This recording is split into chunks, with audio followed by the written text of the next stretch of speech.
नमस्कार साथियों, एक बार फिर से आप सबका न्यू लाइट विद दीपक में बहुत बहुत स्वागत है। आज अफ़गानिस्तान पर हमारा ये तीसरा वीडियो है। अगर आपने पहला वीडियो और दूसरा वीडियो नहीं देखा है तो इस वीडियो के डिस्क्रिप्शन में उनका लिंक है, आप वहाँ से देख सकते हैं। अगर आपने नहीं भी देखा है तब भी आज हम जो आपको पढ़ाने जा रहे हैं अफ़गानिस्तान का इतिहास, अगर आप उसको नहीं भी देखे हैं तब भी आप इसको देखेंगे तो समझ जाएंगे, लेकिन उन दोनों वीडियो को आप ज़रूर देख लीजिएगा। तो आज हम लोग क्या पढ़ेंगे, इसमें हम लोग पढ़ेंगे कि अफ़गानिस्तान को कब से जानना लोग शुरू किए, यानी एकदम प्राचीन काल से लेकर के शुरू करेंगे, मध्यकाल तक आएंगे। उसके बाद आधुनिक काल में आंग्ल अफगान युद्ध हुआ था, यानी कि हमारे देश में जो अंग्रेज शासन करते थे उन अंग्रेजों का और अफगानियों का 3 युद्ध हुआ था। तो उन तीनों युद्धों का क्या परिणाम हुआ, उनका क्या महत्व है, ये सब कुछ इस वीडियो में हम देखेंगे। तो आंग्ल अफगान युद्ध की जो कहानी है, घटना है, बहुत इंटरेस्टिंग है, बहुत मजा आएगा। तो वीडियो में बने रहिएगा, स्किप मत करिएगा। चलिए शुरू करते हैं। देखिए, अफगानिस्तान के इतिहास में अगर हम सबसे पहले चलें तो 3000 बीसी में नगरीय सभ्यता थी। नगरीय सभ्यता यानी कि शहरी सभ्यता थी। बीसी का मतलब आप समझते होंगे, बिफोर क्राइस्ट, यानी कि ईसा के जन्म के पहले, या हिंदी में इसे बोला जाता है ईसा पूर्व। तो बीसी हम जहां लिखेंगे उसका मतलब ईसा पूर्व होगा, और जहां हम एडी लिख देंगे एनो डोमिनी, यानी उसका मतलब हो जाएगा ईसवी, यानी ईसा के जन्म के बाद। तो यहां पे हमने बीसी लिखा है। 3000 बीसी के आसपास नगरीय सभ्यता थी। अब मैं आपको थोड़ा सा संक्षिप्त में अगर आपको बता दूं तो जैसे मान लीजिए कि ये अफगानिस्तान है, ये भारत है, इधर पूरा ये चीन है।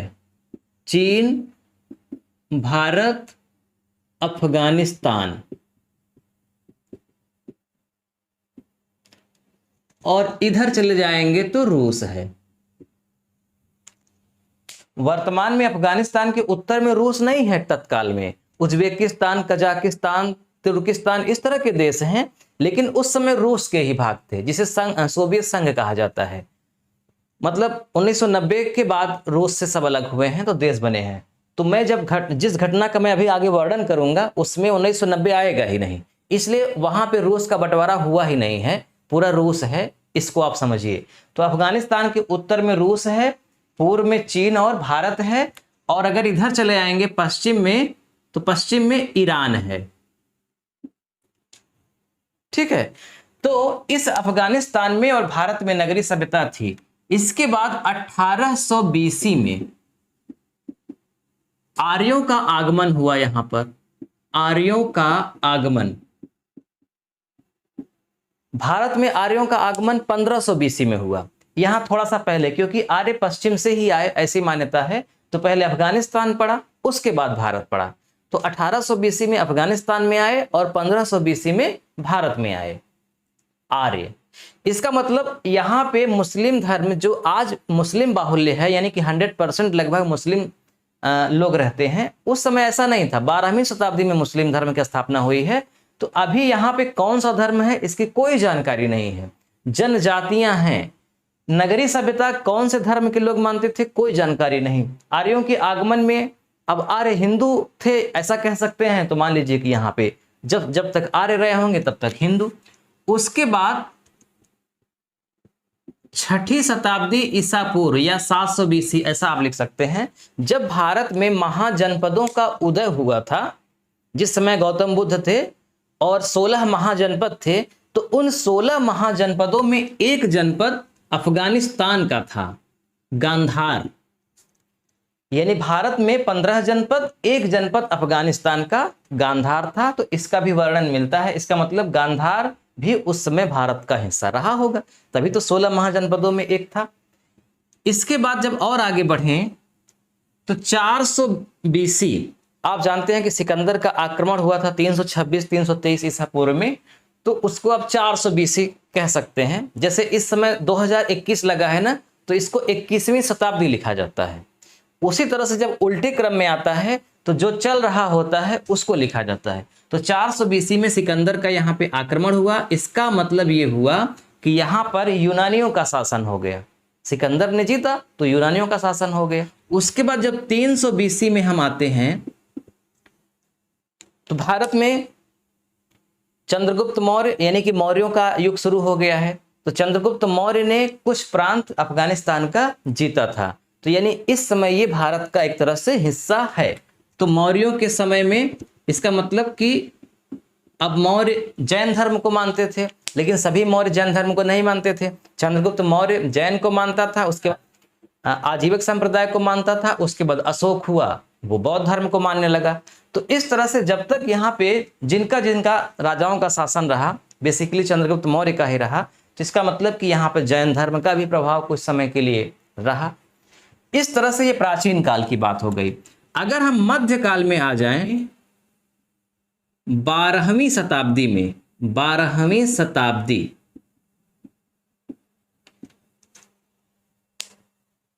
पूरी तरह से यहां पर मुस्लिम शासन हो गया। 12वीं शताब्दी में मुस्लिम शासन हो गया। जब गौरियों का आक्रमण हुआ भारत में भी, उसी समय यहां भी हुआ था। इसका मतलब इसके पहले मुस्लिम शासन यहां पर नहीं था, मुस्लिम लोग यहां पर नहीं थे। हम आपको इतना डिटेल में नहीं बताना चाहते कि यहाँ पर किस तरह से मुस्लिम धर्म की स्थापना हुई, क्योंकि ये दूसरा टॉपिक है। ये वो टॉपिक है जब हम आपको कभी पढ़ाएंगे इस्लाम का उदय, किन परिस्थितियों में इस्लाम का उदय हुआ और क्या कारण है कि इतना जल्दी इस्लाम पूरी दुनिया में फैल गया और देखते ही देखते विश्व का दूसरा सबसे बड़ा धर्म बन गया। क्रिश्चियनों के बाद विश्व का दूसरा सबसे बड़ा धर्म बन गया। जब आप ये पॉइंट अच्छे से समझेंगे तब आप ये भी समझ पाएंगे कि किस तरह से अफगानिस्तान में भी मुस्लिमों का शासन हुआ। मध्यकाल में ही इब्राहिम लोदी यहीं का था। भारत दिल्ली सल्तनत पर उसने शासन किया। इसके अलावा सिख धर्म के एक राजा थे दिलीप सिंह। दिलीप सिंह का भी शासन अफगानिस्तान पर कुछ समय के लिए रहा। तो यहां तक आपको मैंने बहुत संक्षिप्त में बताया कि किस तरह से चक्र चलता रहा और किस तरह के यहाँ के शासन में बदलाव होता रहा। इसके बाद हम डायरेक्ट प्रवेश करते हैं आधुनिक काल में, जो आज का हमारा टॉपिक है। आंग्ल अफगान युद्ध को जो बच्चे परीक्षा देने वाले हैं, प्रतियोगी छात्र हैं, वो जो पॉइंट हम यहाँ पे लिखेंगे, नाम लिखेंगे, तारीख लिखेंगे, उसको जरूर आप नोट करिएगा। बाकी अगर आप बड़े गौर से कहानी की तरह एकदम सुनेंगे तो मुझे लगता है कि जीवन भर के लिए याद हो जाएगा, क्योंकि बहुत इंटरेस्टिंग कहानी है, घटना है। देखिए, ये अफगानिस्तान है, इसके उत्तर में रूस, इधर चीन, इधर भारत। अब भारत का मतलब अभी यहाँ पाकिस्तान नहीं है, समझ ही रहे होंगे, ना ही यहाँ बांग्लादेश है। पूरा बांग्लादेश, पाकिस्तान, भारत सब इकट्ठा है। भारत में अंग्रेजों का जो शासन था, अंग्रेज और रूस के लोग आपस में मित्रता पूर्वक नहीं थे, यानी रूसियों का और अंग्रेजों का कंपटीशन था। तो अंग्रेज ये नहीं चाहते थे कि कभी भी रूस भारत आए।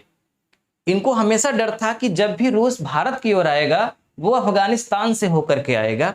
इसका मतलब ये हुआ कि अगर हम अफगानिस्तान के उधर ही रूस को रोक दें तो वो न कभी अफगानिस्तान में प्रवेश कर पाएगा और ना ही कभी भारत में आएगा, और हम अकेले ही भारत में शासन करेंगे। तो रूस के डर से या रूस के खतरे से अंग्रेजों की रुचि अफगानिस्तान पर थी। ठीक है, अब देखिए अफगानिस्तान को आप समझिए कि 1800 ईस्वी में, अब मैं एडी लिख रहा हूं यहां पे, एडी का मतलब होता है एनो डोमिनी यानी कि ईस्वी। अफगानिस्तान में एक शासन था जमान शाह, उसको गद्दी से उतार दिया गया। सत्ता का संघर्ष था, हर देश में होता था क्योंकि कबीलों की सरकार होती थी, आप जानते हैं। तो अफगानिस्तान में जिनका शासन था जमान शाह का, उनको 1800 एडी में वहां के दूसरे शासकों ने हटा दिया, यानी इनको हरा दिया। और हराने के बाद अहमद शाह अब्दाली, आपने नाम सुना होगा, अहमद शाह अब्दाली, इनका पौत्र था शाह सूजा। शाह सूजा को गद्दी पर बैठा दिया गया। जमान शाह को हटा करके शाह सूजा को गद्दी पर बैठा दिया गया, और ये शाह सूजा 1809 तक वहां पे शासन किया। 1809 के 1809 तक जब शासन किया तो 1809 में ही फिर शाह सूजा को गद्दी से हटा दिया गया, यानी फिर से सत्ता का संघर्ष हुआ और शाह सूजा उसमें हार गया और इसको गद्दी से हटा करके फिर दूसरे लोगों ने शासन शुरू कर दिया। शाह सूजा यहां से भागकर भारत चला आया।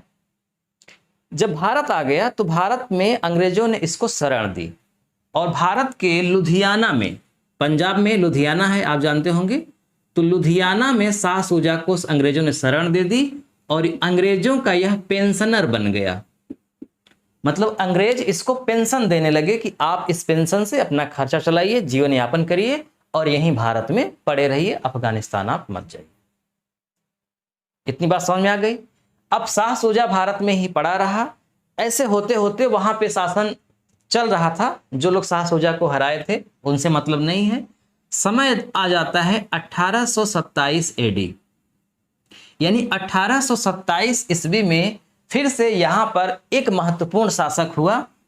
उसका नाम था दोस्त मोहम्मद। नाम से ही लग रहा है दोस्त नाम है, तो इसका मतलब यह हुआ कि दोस्ती का इच्छुक होगा। तो दोस्त मोहम्मद इसका नाम था। इसने भारत से दोस्ती करने के लिए पत्र व्यवहार किया। अब आप यहां पे ठहरिए, अब थोड़ा सा मैं आपको दूसरी जगह ले जाना चाहता हूं, है इसी का टॉपिक। भारत में ऑकलैंड 1836 से 1842 तक भारत का गवर्नर जनरल था। ऑकलैंड 1836 से 1842 तक भारत का गवर्नर जनरल ऑकलैंड था। ये गवर्नर जनरल क्या होते हैं? जैसे आज आप मानिए कि जो राष्ट्रपति का पद है वो सबसे बड़ा पद होता है। काम करने के आधार पर प्रधानमंत्री का पद सबसे बड़ा है, लेकिन वरीयता के क्रम में राष्ट्रपति का पद सबसे बड़ा है। उसके बाद हर राज्य में अलग अलग राज्यपाल भी होते हैं। तो जब भारत आजाद नहीं हुआ था, जब अंग्रेज शासन करते थे, तो पूरे भारत का एक भारत का गवर्नर जनरल होता था, जिसको आप राष्ट्रपति कह सकते हैं। उसके बाद हर राज्यों का अलग अलग गवर्नर होता था। तो जो भारत का गवर्नर जनरल होता था वो पूरे भारत को प्रेजेंट करता था। तो जो भी विदेशिक मामले होते थे वो ऑकलैंड के ही पास, यानी कि गवर्नर जनरल के ही पास आते थे। तो दोस्त मोहम्मद 1827 में गद्दी पर बैठा और बैठे बैठे इसको 1836 तक समय बीत गया। तो 1836 में दोस्त मोहम्मद ने एक पत्र भेजा ऑकलैंड के पास कि सर हम आपसे दोस्ती करना चाहते हैं। लेकिन ऑकलैंड ने सीधा इनकार कर दिया और इसने ये कहा कि हमारी ये पॉलिसी नहीं है कि हम किसी स्वतंत्र देश में इंटरफेयर करें। आपका देश स्वतंत्र है, किसी का शासन नहीं है, अब मजे में रहिए, खाइए पिए, हमारे चक्कर में मत पड़िए, हमसे दोस्ती आप मत करिए। इसका रीजन ये था कि ऑकलैंड जानता था कि यहाँ की जो जमीन है वो बंजर है, ऊसर है, पहाड़ हैं। हम दोस्ती कर भी लेंगे तो हमको क्या मिलेगा? कुछ खास मिलने वाला नहीं है। यही उसकी मंशा थी, इसीलिए उसने दोस्ती को ठुकरा दिया। अब जब दोस्ती को ठुकरा दिया तो दोस्त मोहम्मद चूंकि दोस्ती करने का इच्छुक था तो उसने रूस की तरफ रुख किया, क्योंकि पड़ोसी देश रूस है।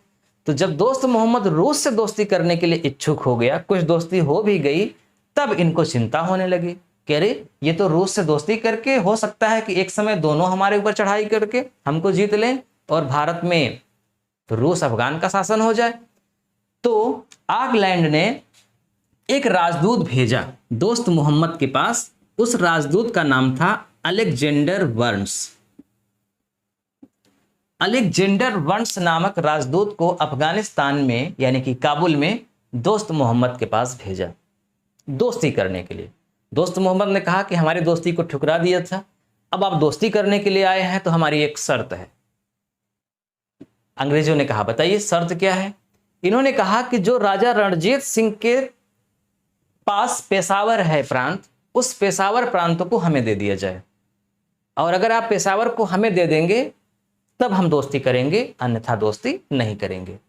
तो इस बात से वो अलेक्जेंडर की यात्रा विफल रही और अंग्रेज बहुत नाराज हुए और इसके खिलाफ एक संधि किए। उस संधि का नाम है त्रिगुट संधि। त्रिगुट संधि, और यह संधि 1838 में हुई। मोस्ट इंपॉर्टेंट है, त्रिगुट संधि। अब त्रिगुट संधि के पहले मैं थोड़ा सा संक्षिप्त में आपको ऑकलैंड के बारे में और बता दूं, क्योंकि बहुत महत्वपूर्ण है परीक्षा के लिहाज से जानना। देखिए, जैसे आप कहीं घूमने जा रहे हैं, कोई आपकी मंजिल है कि हमें यहां पे पहुंचना है, जैसे आपको अमृतसर जाना है, आपने लक्ष्य निर्धारित किया है कि मुझे अमृतसर घूमना है, लेकिन जब आप चलेंगे तो रास्ते में जो जो चीजें होंगी आपकी इच्छा होगी कि इसे भी देख लिया जाए। क्यों? इसके लिए हम अलग से आए, रास्ते में ही तो है, कौन सा अलग से एनर्जी खत्म करनी है, समय खर्च करना है, कुछ नहीं, थोड़ा सा समय देकर के देख लेते हैं। ऐसा हर इंसान की मंशा होती है। तो जब आप भारत अफगानिस्तान का संबंध समझ रहे हैं तो रास्ते में अगर छोटी छोटी नॉलेज वाली बातें आती हैं तो वो भी आपको जानना चाहिए, बहुत जरूरी रहेगा आपके ज्ञान को बढ़ाने के लिए।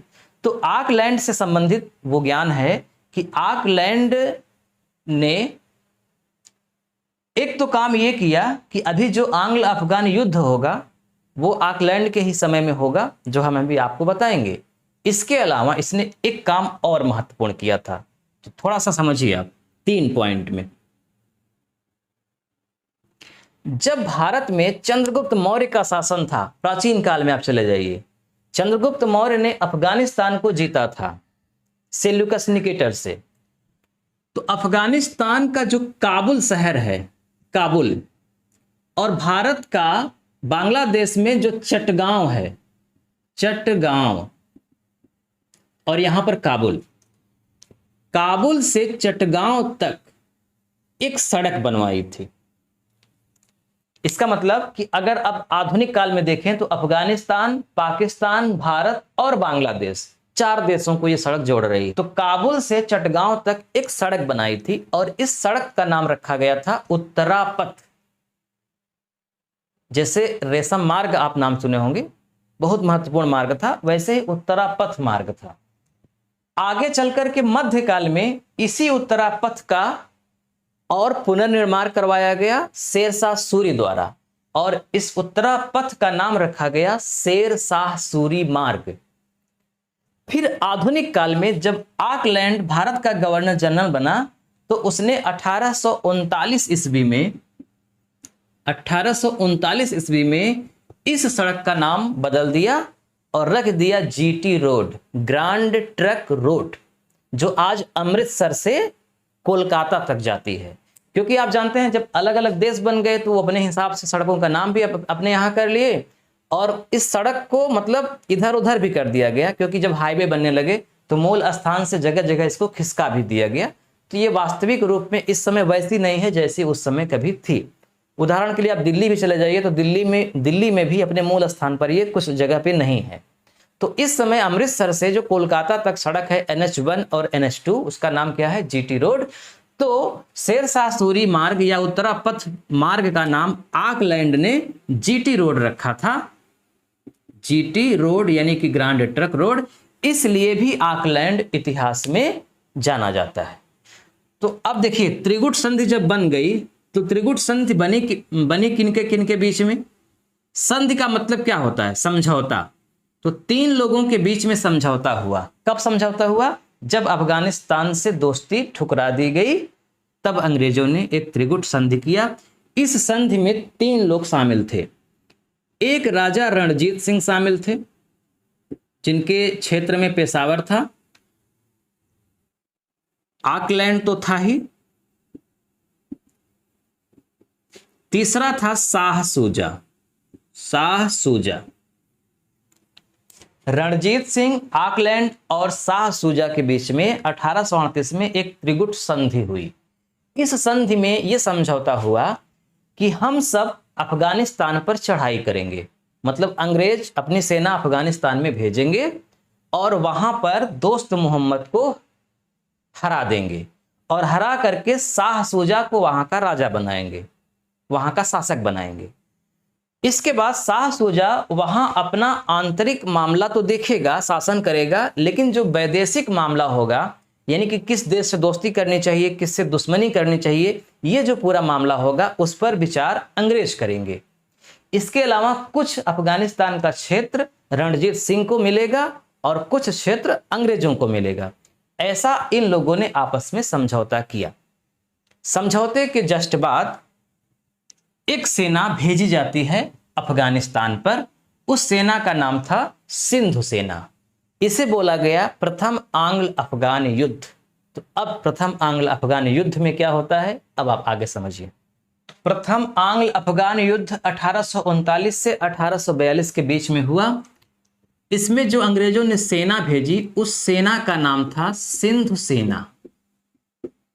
सिंधु सेना अंग्रेजों ने भेजी जॉन कीन के नेतृत्व में, यानी कि सेनापति बनाए गए जॉन कीन, इनके नेतृत्व में काबुल पर चढ़ाई की गई। इस सेना ने गजनी जीता, गांधार जीता, उसके बाद बहुत ही सहजता से काबुल भी जीत लिया और काबुल को जीत करके शाह शुजा को वहां का शासक बना दिया। तो अफगानिस्तान में शाह शुजा शासक बन गया और जो पहले वहां का शासक था दोस्त मोहम्मद, उसको गिरफ्तार करके अंग्रेज भारत ले आए और कलकत्ता में उसको निर्वासित कर दिए, यानी कलकत्ता में उसको रख दिए कि आप कलकत्ता में रहिए। तो इस युद्ध को अंग्रेजों ने बहुत ही आराम से जीत लिया। लेकिन ध्यान रहे, इस युद्ध में अफगानिस्तान के किसी भी नागरिक ने अभी तक भाग नहीं लिया था। केवल अफगानिस्तान की सेना ने अंग्रेजों की सेना से लड़ा था और हार गए थे। लेकिन अंग्रेजों को यह लगा कि हम तो एक तरह से विश्व विजेता हैं और बड़े आराम से अगर हम दोस्त मोहम्मद को हरा दिए तो अब हमको कोई चिंता की बात नहीं है और एक तरह से हमारा यहाँ पे शासन हो गया। तो शाह शुजा को वहां का शासक बना करके पूरी अंग्रेजी सेना लौट आई। सिर्फ 5 रेजिमेंट की सेना वहां पे ठहरी। यानी वहां पे ठहरा कौन कौन? शाह शुजा ठहरा, वो शासक ही था। 5 रेजिमेंट सेना, इसके अलावा जो अलेक्जेंडर वंश थे जो पहले राजदूत बनकर गए थे वो भी यहां पर ठहरे। 1841 में दोस्त मोहम्मद का एक बेटा था अकबर खां।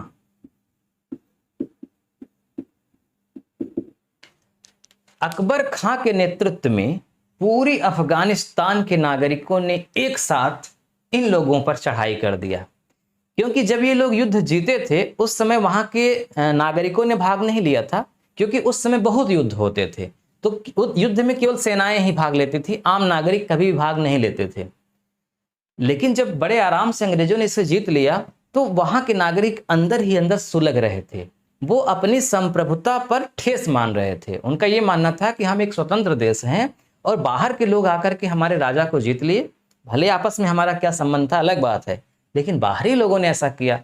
तो अंदर ही अंदर सुलग रहे थे और उनको एक नेतृत्वकर्ता मिल गया, अकबर खां, दोस्त मोहम्मद का बेटा ही था। इसके नेतृत्व में एक साथ हल्ला बोल करके सारे अंग्रेज सैनिकों को गिरफ्तार कर लिया, बंदी बना लिया। और बंदी बनाने के बाद एक संधि की गई। इसे अंग्रेजों की सबसे बड़ी अपमानजनक संधि कहा जाता है, क्योंकि अंग्रेजों ने जो चढ़ाई किया था, ऑकलैंड ने जो सेना भेजी थी सिंधु सेना, ये अब तक का अंग्रेजों का सबसे बड़ा मूर्खतापूर्ण कार्य माना जाता है। और जब वहां पे बंदी बना लिए गए तो अब ऑकलैंड की और बेइज्जती होने लगी और इंग्लैंड से भी उसको डांट पड़ने लगी कि ये तुमने क्या किया, कोई सूझबूझ का काम नहीं किया है। तो अब समझिए जो अपमानजनक संधि हुई उसमें क्या क्या बातें हुई। उस संधि में ये हुआ कि आप दोस्त मोहम्मद को तत्काल रिहा कर दीजिए, जो शाह शुजा यहाँ का शासक है इसको पेंशन देंगे, ये चाहे अफगानिस्तान में रहे और चाहे भारत चला जाए, और अंग्रेज तुरंत अफगानिस्तान को खाली कर दें। यही नहीं, अंग्रेज जितना भी गोला बारूद अस्त्र शस्त्र लेकर आए थे इनके सैनिक सब यहीं पर जमा कर दें और इनको हम सुरक्षित भारत भिजवा देंगे। ऐसी संधि हुई और सबसे बड़ी अपमानजनक ये संधि थी। ठीक है, ऐसा हो गया। उसके बाद 1842 में सारी सेना, ध्यान रहे ये जो सिंधु सेना थी जॉन कीन के नेतृत्व में इसका जो मतलब ये भेजे गए थे। उसके बाद युद्ध जीतने के बाद जब बाकी सेनाएं वापस आ गई थी, सिर्फ 5 रेजिमेंट वहां बचा था। तो इन 5 रेजिमेंट का जो सेनापति बनाए गए थे वो जनरल एल्फिस्टन थे। एल्फिस्टन, तो एल्फिस्टन, शाह शुजा और 5000 सैनिक प्लस 12000 और यानी कि लगभग 17,000 सैनिक के साथ साथ शाह शुजा और एल्फिंस्टन को वहां से सुरक्षित बाहर निकालने की बात की गई, यानी कि भारत पहुंचाने की बात की गई। लेकिन रास्ते में ही इन सब का कत्ल कर दिया गया। शाह शुजा को भी मार दिया गया, जनरल एल्फिंस्टन को मार दिया गया और अलेक्जेंडर वंश को पहले ही मार दिया गया था, अकबर खां के नेतृत्व में जब यह संधि हुई थी उसके पहले ही। सिर्फ एक अंग्रेज व्यक्ति वहां से भागकर सुरक्षित वापस आया था, वो था डॉक्टर ब्राइडन। यानी इन हजारों अंग्रेजों की सेना के कत्ल आम के बाद सिर्फ एक व्यक्ति भारत वापस आया था सुरक्षित, डॉक्टर ब्राइडन। इन्होंने ही अपनी आंखों देखी घटना का वर्णन किया था, जिसके आधार पे प्रथम आंग्ल अफगान युद्ध का इतिहास लिखा गया है। जब यह घटना घटी तो अंग्रेजों की बड़ी बेइज्जती हुई पूरी दुनिया में, शर्मसार हो गए कि विश्व विजेता थे और एक छोटे से देश से हार गए। हार ही नहीं गए, इतनी बुरी तरह हारे कि कोई भी जान नहीं बचा सका। ऑकलैंड को तुरंत बर्खास्त कर दिया गया। अंग्रेज वहां से तुरंत ऑकलैंड को गवर्नर के पद से हटा दिए और एक दूसरे व्यक्ति को बनाए। उनका नाम था एलन बरो। तो एलन बरो भारत के गवर्नर जनरल बने 1842 से 1844 तक के लिए। यानी 1836 से 42 तक लॉर्ड ऑकलैंड थे, उनको हटने के बाद 1842 से 1844 तक लॉर्ड एलन बरो, इनका पूरा नाम था लॉर्ड एलन बरो बने। लॉर्ड एलन बरो ने तुरंत चढ़ाई कर दिया, मतलब जब ये सेना मारी गई तुरंत ही चढ़ाई कर दिया इन्होंने और कुछ क्षेत्रों को जीत लिया और जीत करके वहां से सोमनाथ मंदिर का दरवाजा वापस लेकर आए। अब सोमनाथ का मंदिर आप जानते हैं 1025 ईस्वी में महमूद गजनवी ने आक्रमण किया था, उसका 16वां आक्रमण था वो। उसने सोमनाथ मंदिर जो कि गुजरात के काठियावाड़ में है पूरी तरह से तोड़ दिया था, मूर्ति तोड़ दिया था और बहुत सोना चांदी वहां से अपने देश गजनी लेकर के गया था, है ना। गजनी कहाँ है? अफगानिस्तान में है।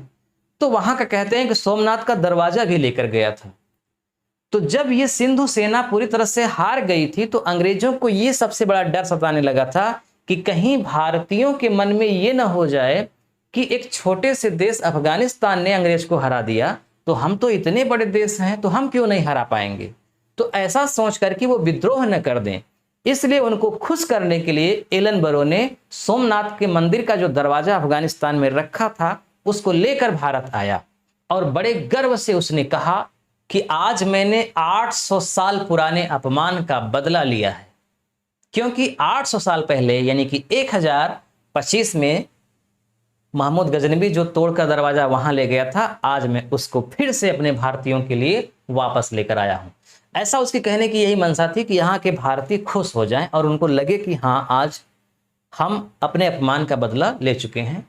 तो ये थोड़ी सी अंग्रेजों की एक चाल थी ताकि यहाँ के लोगों को खुश कर सकें और ये भी दिखा सके कि हम पूरी तरह से फ्लॉप नहीं हुए हैं, बल्कि हम भी वहां कुछ क्षेत्रों को जीत कर आए हैं। इस घटना के बाद फिर द्वितीय आंग्ल अफगान युद्ध होता है 1878 से 80 के बीच में। तो वो घटना फिर तीसरा आंग्ल अफगान युद्ध होता है। वो घटना उन दोनों को अगले वीडियो में आपको हम बताएंगे। आज वीडियो लंबा हो रहा है इसलिए आज हम यहीं पे छोड़ रहे हैं, लेकिन वो दोनों घटनाएं इससे भी ज़्यादा महत्वपूर्ण हैं। उन घटनाओं के बाद डूरंड लाइन का निर्धारण हुआ था, तो फिर उसी वीडियो में हम पूरा आपको वर्तमान तक का समझा देंगे। मैं सोचता था कि आज एक ही वीडियो में कंप्लीट हो जाएगा, लेकिन ऐसा हो नहीं पाया। मैं नहीं चाहता कि मैं आपको शॉर्टकट में बताऊं, मैं चाहता हूं कि मैं आपको जो बताऊं वो समझ में आए, और इस समझाने के चक्कर में समय ज़्यादा हो जाता है। इसके लिए मैं माफ़ी चाहता हूं, लेकिन अगले वीडियो में ज़रूर कंप्लीट कर दूंगा। मिलते हैं नेक्स्ट वीडियो में, तब तक के लिए नमस्कार।